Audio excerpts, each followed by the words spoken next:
it wasn't just about this one excavation, but I realized that it was important to connect it in the context of how we live today.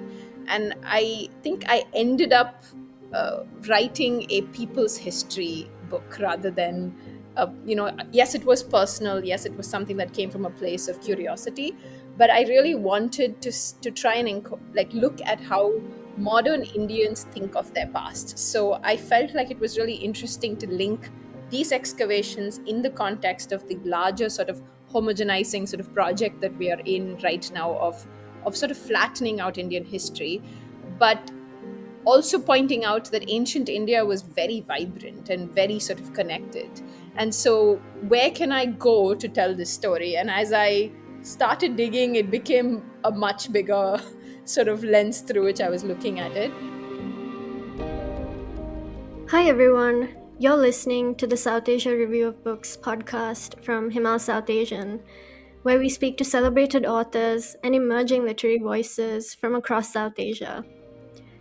I'm your host, Shweta Srikanthan, coming to you from Colombo, and my guest today is the journalist Sowmiya Ashok, joining us from Chennai to talk about her new book, The Dig, Keeladi and the Politics of India's Past.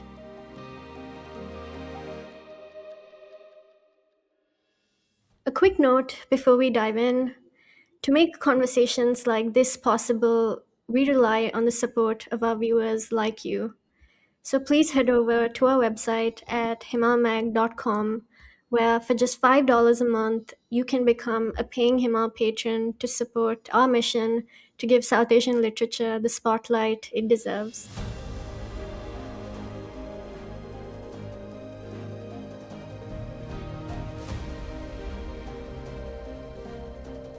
In The Dig, Sowmiya Ashok begins with an archaeological excavation in a village outside Madurai in the state of Tamil Nadu, and unfolds a much larger story about history, identity, and the struggle over who gets to narrate India's past. Since its discovery in 2014, Keeladi has become one of India's most contested archaeological sites, drawing in debates around Tamil identity, language, and nationalism. Moving between excavation sites beyond Keeladi, museums, literary texts, and conversations with archaeologists, historians, and people across India, the book explores how political battles over science and history shape the way the past is understood in the present, and what the contestations around these sites reveal about contemporary India itself. Samya, welcome to the South Asia Review of Books podcast. Thank you. Thank you so much for having me. Samya, as you write in the epilogue of your book, the question that really started it all was, why are Indians so obsessed with the past? You also connect the writing of this book to witnessing in real time Israeli attempts to erase Palestinian history and identity. And you reflect on how vulnerable the past is to this political rewriting. And so the project evolved from a reported story initially into a personal and intellectual inquiry into these uses of history. Could you take us back to the beginning of the project and talk a little bit about how Keeladi opened up those bigger questions for you? Sure. I actually came to know of the excavations by looking through the Times of India sometime in 2015 when the site was first excavated. And I was a reporter back then in Delhi, working in the Hindu. And I remember just looking at a photograph of Keeladi and thinking, oh, that's really interesting. I haven't really heard of anything like this in my home state of Tamil Nadu before. And I was one of those kids who was very fascinated by seeing pictures of Harappa and Mohenjo-daro in my textbook when I was growing up. And so to see something that looked sort of identical, not that it was, but it just was in the archaeological sort of in my head, oh, it kind of looks like what I had seen in school, was exciting to me. And I filed that away as one of those, oh, I should check this out when I go home. And I think years later, when I was approached to write a long form piece, any piece that I wanted to, pitch for this website called 52.in, I chose to go back and revisit this particular excavation because a lot had happened in the meantime. While these discoveries had come out, politics had gotten in the way, and that sort of really excited me to think what had made this discovery so big that politicians had something to say about it. So it really came from a place of let's look into an interesting excavation.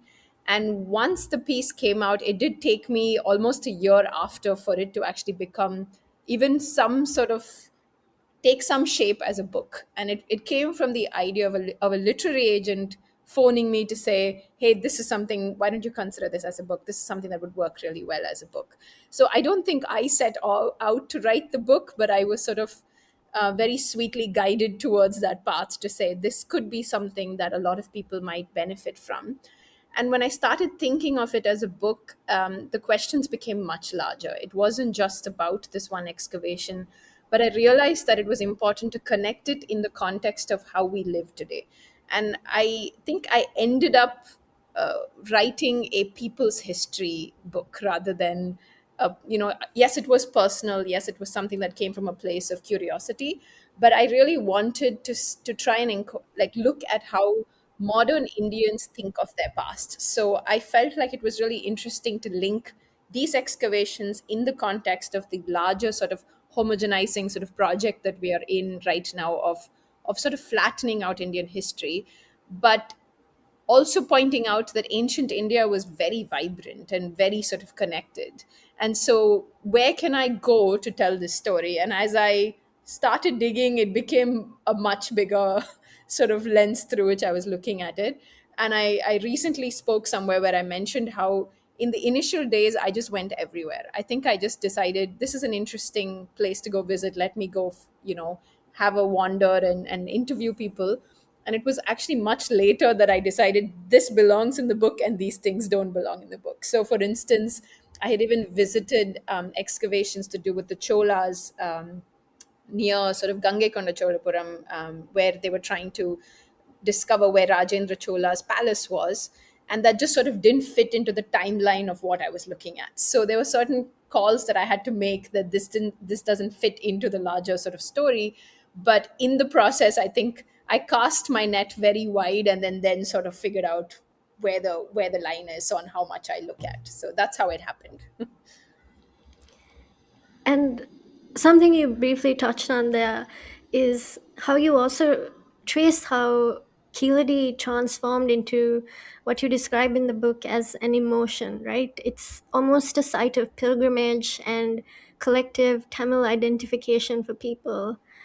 And that emotional investment seems to come not just from the discoveries themselves, but from what people wanted the site to represent, whether that's linguistic antiquity or a distinctly Tamil civilizational history.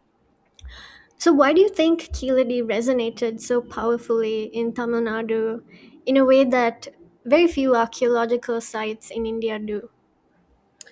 There are a couple of reasons for this, and I'd go back to referring to my textbook in school, right? When you read about South India, there's always the medieval kings that we read about largely. We read about the Cholas mostly, and those guys just became the most popular Tamil faces we had. But more often than not, when we try to understand South India from an ancient India perspective, there wasn't very much that we knew about when I was growing up, at least. So it was seen as these sort of smaller societies that banded together, tribal or otherwise, or people who were banding together based on like metal workers and so on. But there was nothing that we read about which was, settled life or where people gathered and lived and produced food and grew vegetables and reared animals, or in this case in Keeladi, like made textiles. So it's more and more apparent that Keeladi was a textile hub where clothes were sort of dyed and then exported from there to via Madurai. So that understanding was not there in all these years. And when you have a site like this that first pops up, the very first thing that happened was just curiosity. We live in a social media world where everyone just got excited about, hey, there is this nagaram or this township that has been discovered under this coconut grove. Let's go have a look. So that sort of led a whole bunch of people to show up with their phones, show up with their families and friends to try and understand what this was. And I also write based off conversations with many people on the field, that people even took the liberty to, like, pocket potsherds, and they were like, this is really nice, let me just take this home, right? And people were telling me how couples came on dates here. People would come to just like eat pani puri. As I mentioned in the book, I witnessed this woman carrying a plate of pani puri and gets told off because she thinks she's just come to see the site. So it began as this sort of, wow, let's just go, it's an excursion. And then it sort of also became a representation of multiple things. A representation of, perhaps this is my origin story, perhaps this is where I came from, perhaps where this is where the script of the language that I speak comes from. And what is so interesting about this is it doesn't really have these symbols that we've understand it of what we know of northern India. So maybe this is uniquely South Indian or uniquely Tamil in its own way. So it started acquiring these labels also because archaeologists were terming it such. They were saying this sort of is a tangible proof of what has been known as the Sangam era. And if you study Tamil in Tamil Nadu, you will learn Sangam poetry. And Sangam poetry is very vibrant and offers a very unique sort of cultural and social insight into what once was. And so if somebody is telling you this is a Sangam era site, then there's an added sort of excitement that this is what I studied in terms of poetry in school, and here is what the people of that time built and lived in. So it became all of these little markers that sort of, I guess, came together for it to become this sort of phenomenon in a way. Just today, I saw that the Indian Ministry of Culture on Twitter posted this image of a 4,000-year-old seal discovered at Mohenjo-daro, and they claim that the figure on it represents Shiva.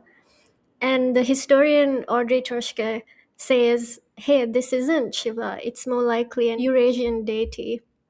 And she says, Indian history is amazing, wonderful, and fantastic, and it's well worth getting it right. And so Keeladi emerges at this moment when a Hindutva led political project is trying to consolidate a distinctly Hindu origin story for India. And you write that, and if I may quote, you say, what was not found became more crucial than what was, because the site revealed no obvious religious artifacts linking it to Vedic culture or the North Indian plains, imagined as the so called cradle of Hindu civilization. So, how did Keeladi become so politically charged within these kind of larger battles over India's past? And why did the absence of certain kinds of things trigger so much contestation? So the one thing that Keeladi is in archaeological terms, if I may, is an early historic site. And an early historic site is largely where people lived and built with structures and put down like writing and so on.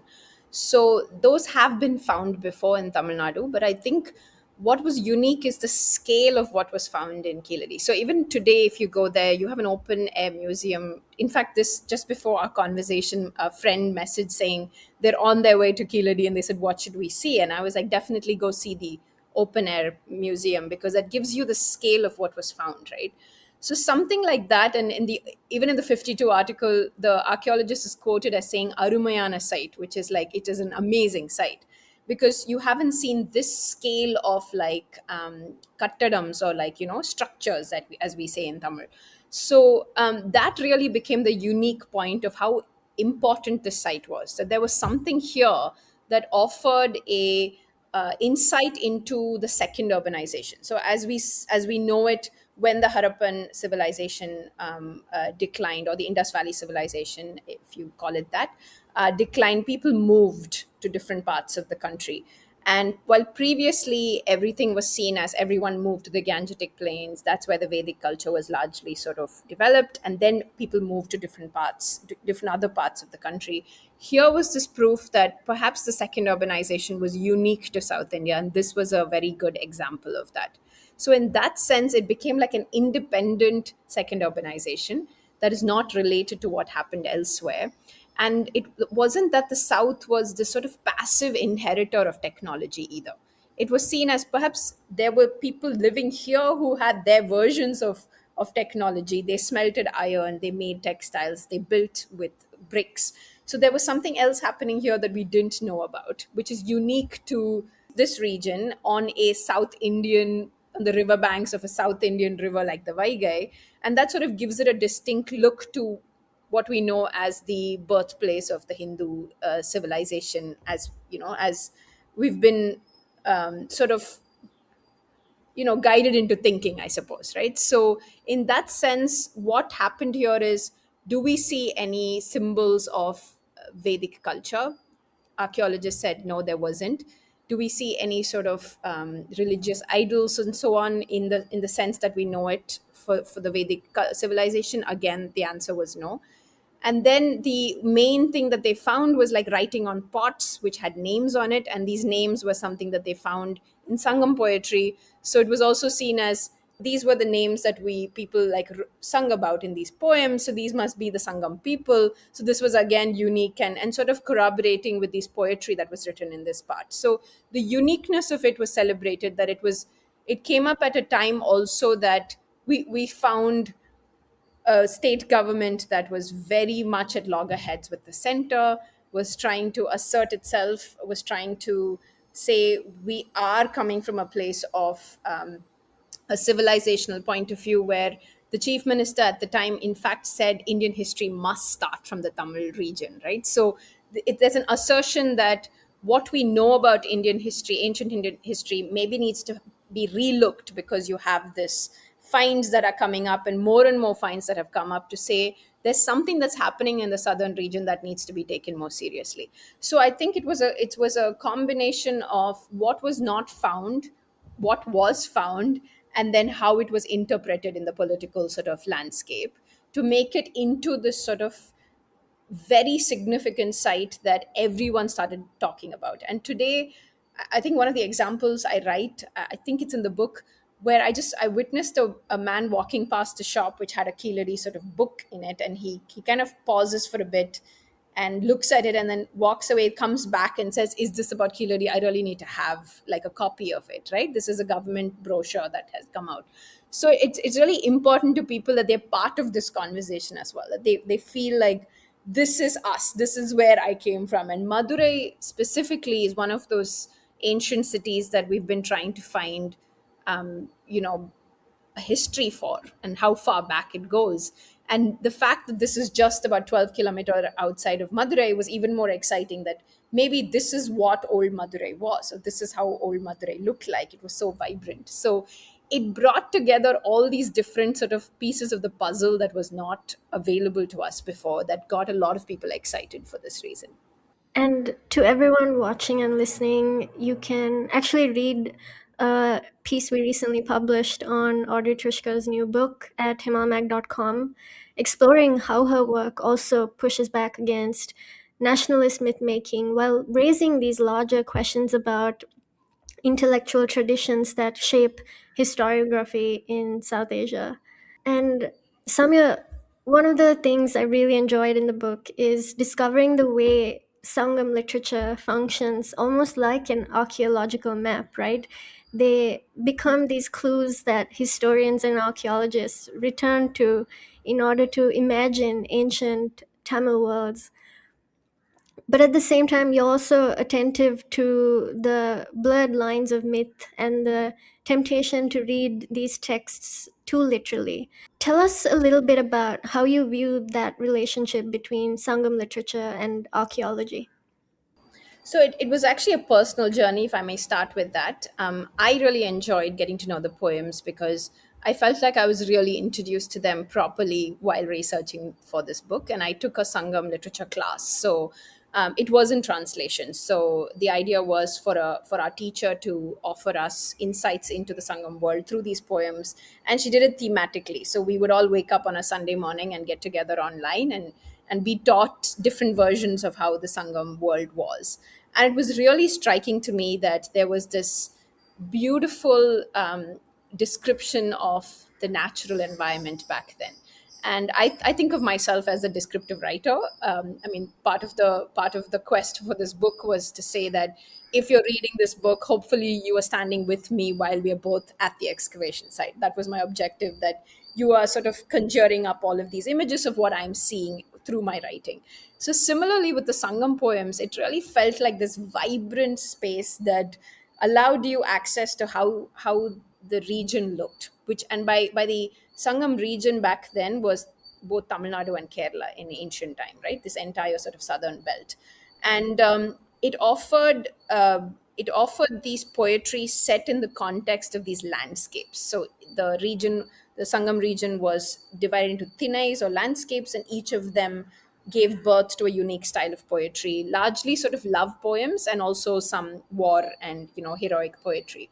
And to me, these poems didn't really make sense in some ways when I looked at it, but to a trained eye as an archaeologist, they could really find clues as to where things were, or what was being referred to, or a bead, or like a structure, or a dying vat, or whatever those were. And I had a really wonderful conversation with a Tamil archaeologist who pointed out how he heard about a reference to a bead in one of the poems, and then he goes to Western Tamil Nadu and he digs up like hundreds and thousands of beads from a place called Kodumanal. So to him, it was like this was a clue that this could have been a bead making factory. So let me wear my boots, get into my jeep, and like drive over to see if I can find something. So I refer to it as this sort of ancient Google Maps in a way that gives you like a very rudimentary thing of you can go here and like maybe you'll find something, like check it out kind of thing. And it became so, at least with Keeladi, it became so serious that it became a Sangam laboratory. So oftentimes people would say, oh, this was referred to, I found this piece of whatever, and that is exactly like how it's referred to in the poems, right? So there's always this correlation between what was found and what was in the poems. And today, if you go to the museum in Keeladi, you'll see that every artifact has a little note next to it with the poem and which poem they're referring to and what the poem says. So there is a very concerted effort to link these finds with the poetry as well, to say that this is proof of these poems, these proof of the time in which these poems were written. The flip side to that is this over reliance of, can we do that? Is it possible to sort of rely entirely on these poems to give you the answers to these material evidence? And I think that's where I read a lot of material by Professor H.D. Sankalya. He's one of the most renowned sort of archaeologists on ancient India. He was a prehistorian as well, and he was very, very famous, and was at one point leading the Deccan College in Pune, which is one of the pioneer schools in archaeology. And he warned about this idea of, it gives you a brilliant look at the social and cultural sort of insights of the Tamil region, but you have to be way more sort of scientific in analyzing it in the context of the material evidence. You can't use the poem to date the material evidence. It should be the material evidence that helps to date the poetry. So it can't be the other way around, kind of thing. So that was really interesting to me, is that we had at one point in every newspaper article, including today, termed Keeladi as a Sangamera site, and then broadly given it a time period, because the poems were largely sort of dated to 300 BCE to 300 CE. And with Keeladi going further back, is it then that we are dating the Sangam age itself to further back? So this is a debate that is still continuing, and I think it was even in the newspaper today or yesterday in Times of India, where there's a fresh controversy over whether the Keeladi report can be taken seriously. So these are things that I mean, I would allow, and not allow, I would like very much let archaeologists debate this out. But as a journalist, I was merely pointing to the fact that we are doing this. This is a fact that we were sort of pulling these two things together and offering this as a proof of these poetries. So, That's fascinating stuff, Samya. And one of the archaeologists you speak to, Ashish Avinkuntak, says at one point that the Keeladi findings have been overshadowed by these interpretations, and he warns against the urge, whether that's from Hindutva or Dravidianists, to force definitive meanings onto these pieces of evidence. And then he also makes that really interesting claim that, if I may quote, he says, archaeology itself is a colonial process. Just because the shovel is being held by brown hands doesn't mean it has lost its colonial trappings. End quote. So, how did you think through that idea while writing the book? To what extent do you think archaeology in India is still shaped by a colonial way of classifying the past, even if those narratives are now being used for very different political projects? in fact, if anybody's interested, Professor Avikuntak's book, Bureaucratic Archaeology, is a fantastic read. He really goes into he delves into the sort of nitty gritties of how the ASI works, and especially on the field, right? So I found it exceptional. I was, of course, researching for my book, but um, just the details to which how these arguments play out, who decides where to dig, who gets credit for a discovery. He goes into a lot of those details, and he writes quite broadly about this Hindutva project of sort of collapsing the Harappan civilization into a Vedic civilization. So he really goes into the depth of it. To me, this was interesting, and how I understood it through his book was this sort of rigid chain of command that had come through because of the fact that it was largely these military style hierarchies that were set up when the ASI first came into being. Because even Mortimer Wheeler or his predecessors who came were people who served in the army, so they brought a certain sort of military version of how things run on camp. And camps are when you go on excavation and you stay on the excavation site, and you live in a tent, and you have a discipline. So I remember reading, I think, in Sankalya's autobiography, that he talks about how it was to spend time with Professor Wheeler, and how early the day begins and how disciplined the whole thing is. So there's a real, like, sort of rigid chain of command that has then sort of continued on into modern India, where there's a line from the director general down to the hired laborer. So that rigidity is maintained as one of the things that I understood it. And I think Wheeler itself has had a big sort of role in how things work in Indian archaeology. And I write a little bit about the Wheeler method in the book, where how did he come upon how to dig, and how that method of digging then has become the standard in Indian archaeology, whether it's state or center. So something that was put down in the 1940s sort of still continues till today as the method of digging, except for a few places where I understood. I think in Pattanam in Kerala there was a different method that was used, a matrix, Harris matrix method, which is different to the Wheeler method. But again, if you're doing a state sponsored excavation, it's largely the Wheeler method that is followed. And then I think, from what I've understood, it is also this rigidity of camp versus village life. This sort of setup of an excavation camp is seen as um, a place of great sanctity. Everything is disciplined, and within that, and then you have this sort of, so this is like this civilized versus the wilderness sort of hierarchy, right? Like this idea of really mapping it out as this excavation is sort of within the borders of this site, and so on. And over the years, I think the rigidity has led to sort of this performance of this mundane activity. It's become much more bureaucratic than it can be useful for. So it's become so bureaucratic in its working, and that's largely what Ashish Avikuntak sort of critiques in his book. That we've gone into a situation where we're not adapting. We've become way more bureaucratic with the way we approach archaeology. And so, in that case, what we find, these sort of empirical facts become the be all and end all, which then determines how we interpret larger questions of society, culture, religion, and so on. So it becomes the rigidity sort of is gets in the way in many ways. I think Keeladi, in a sense, flipped that, because people often told me nobody allows public into a excavation site, right? Like it's largely like a gated community where um, people are doing their own work, and much later they write up a report, and then that report is comes out. But if you think of Keeladi, and if you looked up images, you'll see people standing around these trenches in the early days when the ASI dug there.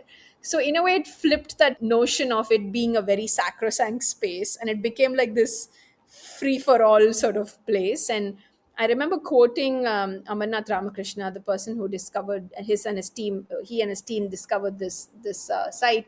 He said it's public money, so anybody should be able to come have a look. So I think in a way, Keeladi flipped this notion of it being this rigid site that nobody has is allowed to get into. And I think the rigidity is what is being critiqued often, as then that becomes the final word without any sort of critique on what has been found. And another point that I wanted to make was also that I remember in one of the conversations that unfortunately I couldn't put in the book was this idea that have we really adapted to a broader version of how we think of archaeology? Archaeology is actually multiple sciences. If you think of it, there are other biological sciences that come in. Anthropology is very much part of the conversation. In the book, I write about people who analyze bones, people who analyze like animal bones. So it's really a multidisciplinary approach, something that the Deccan College did and continues to do a fantastic job of, which is largely not seen as that in the rest of the country. I think there's a lot of the classification that happens everywhere else. So many potsherds brought in, so many classified, taken away. But how does that link to the society or culture of people who live in those parts now? Are we really seeing a broader version of it as something that can be questioned? Before we go further, just a quick note for our listeners and viewers. Himal is a fully independent magazine with no government or corporate funding.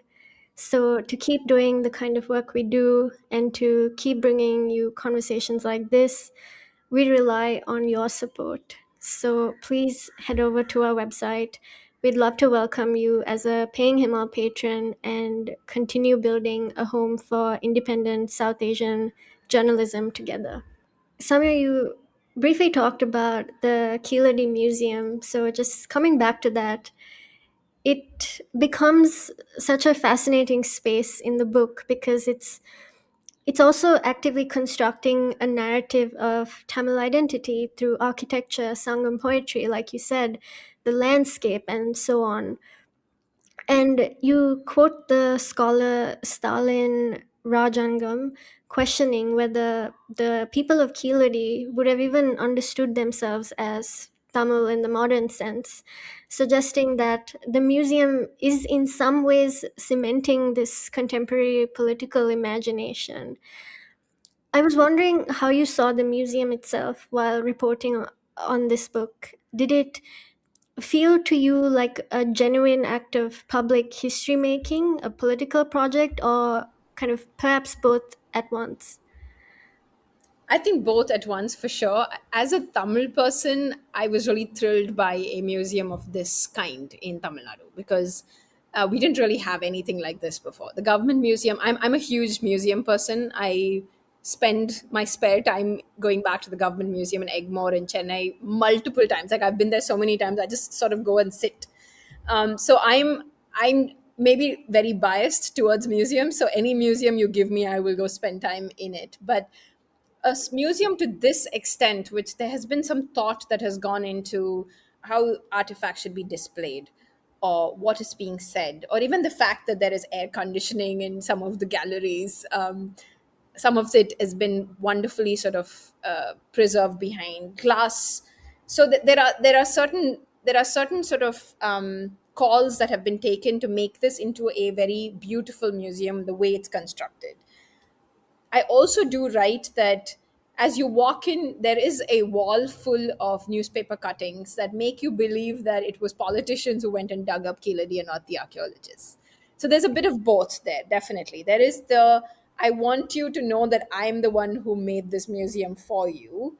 But then, having made that point, the rest of it is really a good display of what was found. So there is no interference and how that's been interpreted. So nobody is putting an extra note there to tell you how to think of those artifacts. It just shows you the artifacts and then says this is corresponding to what it says in the Sangam poetry. So I will give the government, the former government, credit for not sort of guiding you constantly throughout the journey to say this is how you should think about this.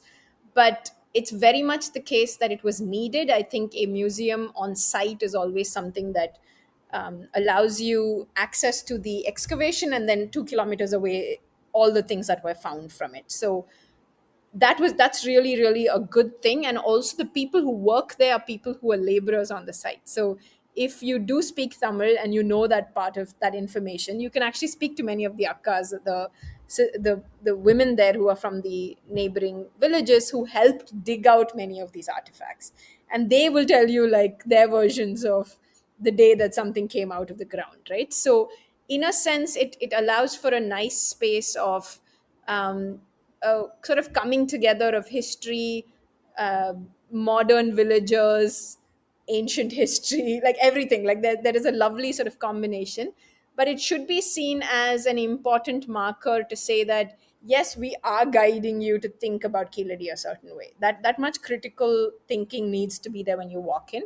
But I don't necessarily think that every artifact or everything has been pushed down to tell you that we are the greatest or this is where everything came from. I think it does a good job of allowing you to think about what could have been back then, if that makes sense. Yeah, absolutely. And I'm glad you brought up the workers and the laborers at the site, because in the book you write that caste played a major role even in the day to day realities of archaeological work at Keeladi and also other sites you visited in Tamil Nadu, like Kondagai, um, whether that's land ownership and access or the relationship between laborers and archaeologists. And I was really struck by the Madurai based artist Saran Raj's observation that there were there was a temporary collapse of caste boundaries within the trenches, only for those divisions to reassert themselves at the end of the workday. So I wanted to ask, what did paying attention to those local caste dynamics reveal to you about who gets to participate in the making of history? It was actually very complicated and something that I couldn't write very openly. I did write a draft of this much more openly than what I have revealed in the book, but I think it's it's unfair for me to take names and write the reality of a place that I don't live in, and it's easy for me to write about it and leave. So I had to be very careful because at the end of the day I don't live in those villages, and I don't. I mean, there should be a responsibility with which I approach the subject. So I felt like there was a lot more complications in getting land, who gets to work on these land, um, you know, who calls to shots on who gets to work on the land. Once these artifacts come out, who gets to claim it as well? Because there is, of course, there is the official line on what this is, but there's also people who live there, not just in Keeladi and Kondagai, but further in southern Tamil Nadu. I heard stories of parallel stories of who the land belongs to or who these ancestors were, right? Is it mine or is it yours, kind of thing. So while those are these parallel oral histories or conversations that are happening, they are still happening and they are still important. The way people look at what has been found, but in a the Keeladi village itself is quite diverse and complicated. There are several caste groups, but there's also a Muslim hamlet there, right next to where the excavation site is. And it was interesting to me also that this site allowed women to go to work on these excavations, where previously their families did not like for them to leave home to go work and so on. So especially with these with the Muslim hamlet, I met many women laborers who were happy to go to work because it was literally in their backyard, so their families were okay with them walking across. So the story to me was not just about the caste dynamics, but it was also that it meant many different things to many different people based on how they looked at it. So whether there was a livelihood question, or whether that's a question of like Tamil pride, whether that's a question of friendships that were built in these trenches, temporary friendships, even if that lasted for the time period of a work day, and then like you pointed out, you come out of the trench and you go your separate ways, but that friendship lasted for the 9 to 5, every day you come and you get to know somebody. Or whether that was about how do I get compensated for the land that I have sold to the government. So I even heard complaints about people saying, while I support Tamil pride, I've had to run around to the collector's office x number of times to try and figure out a compensation for my land. Why am I being like made to run around for this? So there are all these different angles, and then there's fascination. I remember of this woman who said, I drove my scooty one day and fell down and broke my teeth. And then I saw this ancient skeleton that came out, which had perfect teeth. Like, I wonder, did she use neem sticks, right? So there's fascination, of course, but there's also like these other practical realities of like how people live and whether they dictate to each other based on whether you belong to a dominant caste or not, on who gets to work in your land. So in a situation like this, I think archaeologists had a lot to deal with, even to get the land to dig at Keeladi. And I heard from multiple people that it was not easy, that it was not easy to sit and negotiate these sort of permissions to say, can I please borrow your land? Can I look under it to see if I can find anything? And it's also this idea that somebody's come from outside. So the outsider syndrome of like, you will cause issues, or you will be a safety risk for the women and our children of our community, and so on. So I think over the last 10 years there has been so many different conversations that have happened in the background. um, while what we see today is the excavation site, there's actually really been a whole range of things that have been communicated and chatted about and debated on the back to get to this stage. And Samya, one of the hopeful threads running through the book is the quieter labor of archaeologists, historians, and local researchers trying to piece together these complex histories despite political pressure and institutional neglect. You also trace how Keeladi ended up transforming archaeology itself within Tamil Nadu, what some now jokingly describe as the shift from before Keeladi to after Keeladi. With archaeology suddenly receiving public attention, state funding, textbook space, and also like we discussed, the huge emotional investment from the public. So, to wrap up our conversation, I wanted to ask, where do you think all of this goes from here? Do you see this as a genuinely exciting democratization of archaeology and historical curiosity in Tamil Nadu? Or does the growing closeness between archaeology, bureaucracy, and regional politics also create new pressures around what the past is expected to prove? The simple answer to that is all of what you said. Very basic level, I think Keeladi has given birth to a lot of heritage enthusiasts across Tamil Nadu. So one of the things I found most fascinating is, if you the number of news reports that have come up in the last 10 years have been humongous, of something being discovered somewhere, right? Someone walking around and saying, hey, I found this stone with inscriptions, or I found these Roman coins, or I found. So there's been, I mean, it's become a bit of a joke within the archaeological department, and my sources have been laughing about it because their work has increased as well. If they get a call about something, they'll have to go check it out now because it's taken way more seriously. So, and so every other person has become a informer of sorts, who might just, if you are not able to call the archaeological department, they will just call the journalist in their local sort of town or village or city and be like, hey, I found something. So that's been, in a sense, a democratization of who gets to discover things, right? I can be an Indiana Jones as much as you can. So that sort of has happened. The second one is definitely state funding has increased, and it's increased manifold to what it was previously. And There is a very sort of, it was at least, I mean, I'm speaking about a time where I wrote this book, which was the previous government. So things have changed since this new government has come to power. But what was the sort of attention to hiring more archaeologists, sending them out on explorations, and coming up with a objective that would offer you a straight line of trying to figure out where things started in Tamil Nadu or the Tamil region and where is it today. So the gaps is what everyone was trying to find. So there's been a lot of explorations across the state to try and fill this gap. What came first, what came after that, then what happened, blah, blah, blah. So one of the big reveals in the last 2 years was that ancient Tamil sort of smelted iron, the earliest in the world in Tamil Nadu, right? In the Shivagalai. And I'm very freely talking about modern borders here, but it was sort of shown also that this was the place with the oldest Iron Age site, not just in India, but in the whole world.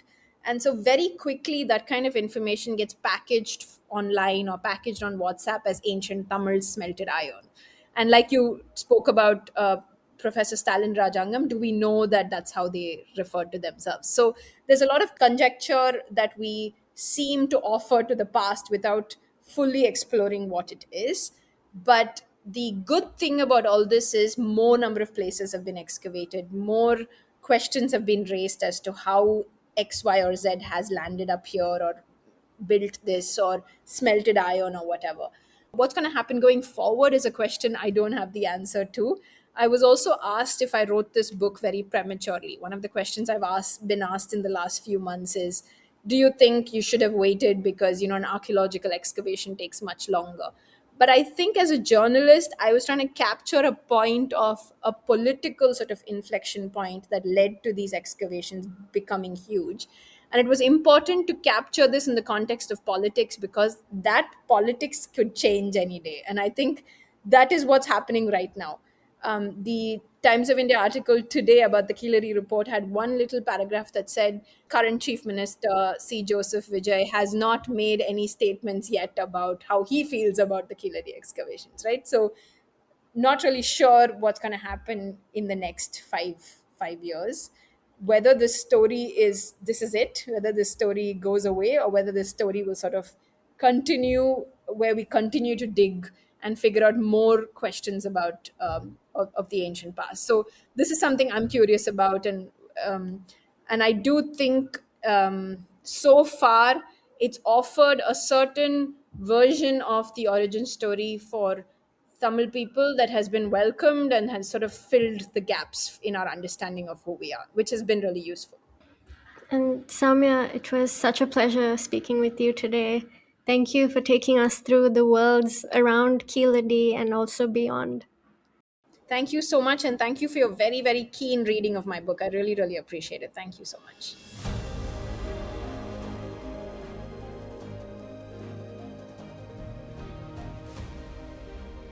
Thank you for listening to the Southasian Review of Books podcast from Himal South Asian. If you like this episode, please share widely, rate, review, subscribe, and download the show on your favorite podcast apps. You can find the links to subscribe and listen to previous episodes on our website at himalmag.com. What we do and what we love doing at Himal is really looking at South Asian writing and ideas like no other. And that gives us a very unique community viewpoint and the privilege of making conversations like this possible. So if you'd like to support our work, please do become a paying Himal patron. We have a great program with lots of perks, and we'll welcome you to a fantastic South Asia Review of Books community. Thanks again, and until next time.